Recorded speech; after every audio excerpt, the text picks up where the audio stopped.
So yung what's up guys, J-Click nga pala. So nandito tayo sa gasoline station, dito ulit sa Fuel Hub Santa Maria.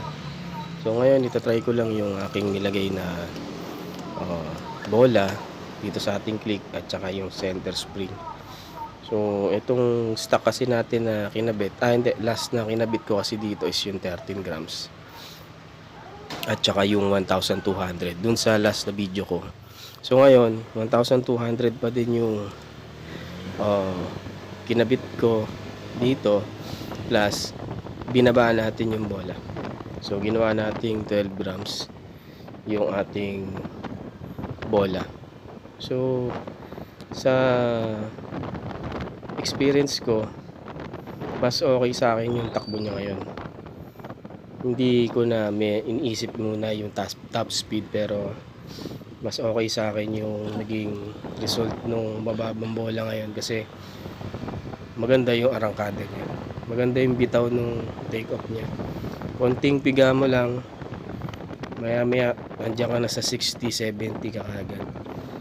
So mas maganda kasi yun dito dahil syempre medyo matraffic, kailangan natin ng may arangkada, lalo na pagka nagmamadali tayo. So dito sa part na to medyo madilim naman at wala masyadong masasakyan. Try natin kahit papano na kung may top speed pa din, pero tingin ko hindi kakayanin kasi maliit lang yung kalsada dito eh. Konting ano lang, bitin na agad. Pero ayun, so maganda nga yung naging resulta ng arangkada niya. Kasi kung mapapansin nyo naman guys, pag overtake natin, so yun kagad yung takbo natin, 94, 96, 97. So maganda yung naging acceleration niya, hindi katulad nung compare naman natin syempre sa stock, medyo mabagal ang acceleration sa mahabang kalsada. Ramdam mo yung ano niya yung power niya tsaka yung bitaw niya talaga pagka binipirit mo talaga yung silid niya doon, mararamdaman mo talaga na may power. Maganda siya, hindi siya bitin pagka talagang ginasan mo na tinodo mo siya. Kahit actually hindi ko nga yan tinodo ng 100%, mga nasa 60% lang yung throttle ko dyan, pero mahatak na talaga yung motor kagad. So medyo malubak lang guys dito sa part na to, pero i-try natin siya na i-full throttle kung abot siya ng 100. Sana umabot siya ng kahit pa paano 100. Siyempre 125 lang tong ating motor, hindi naman natin pinapataas yan dahil di naman tayo nagpapakarga. So expected na natin na kahit pa paano maswerte na yung sa stock yung mga 110 ganyan. Hindi naman tayo racing no? So biyahe lang naman tayo. So check natin kung kakayanin natin.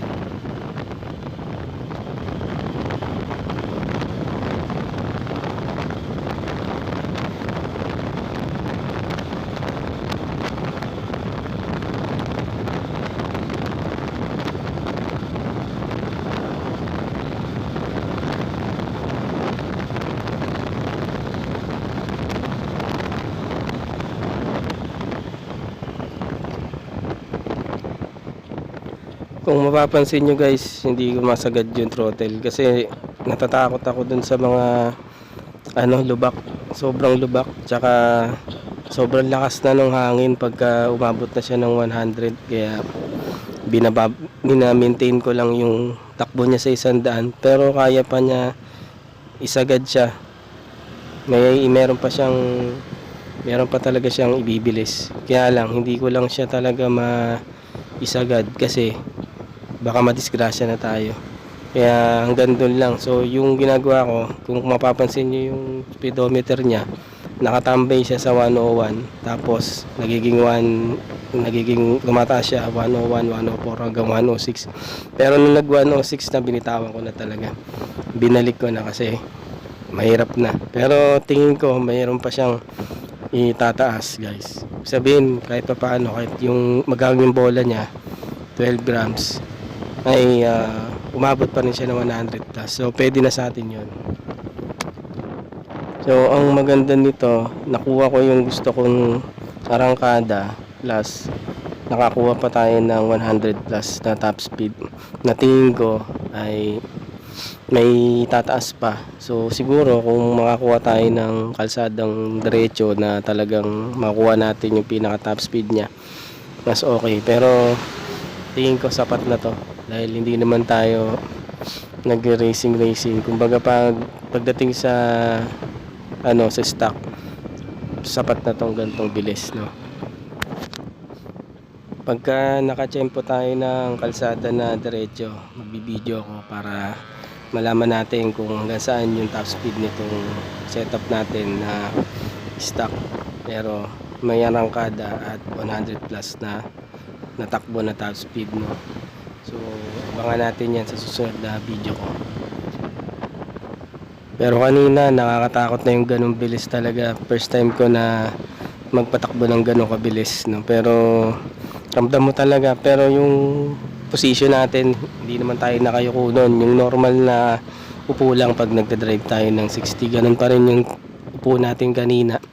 Kaya salong-salo ko talaga yung hangin. Feeling ko kung medyo yuyuko ako, mas mabilis yung magiging niya, pag take off niya, yung 100 plus niya makuha niya kaagad.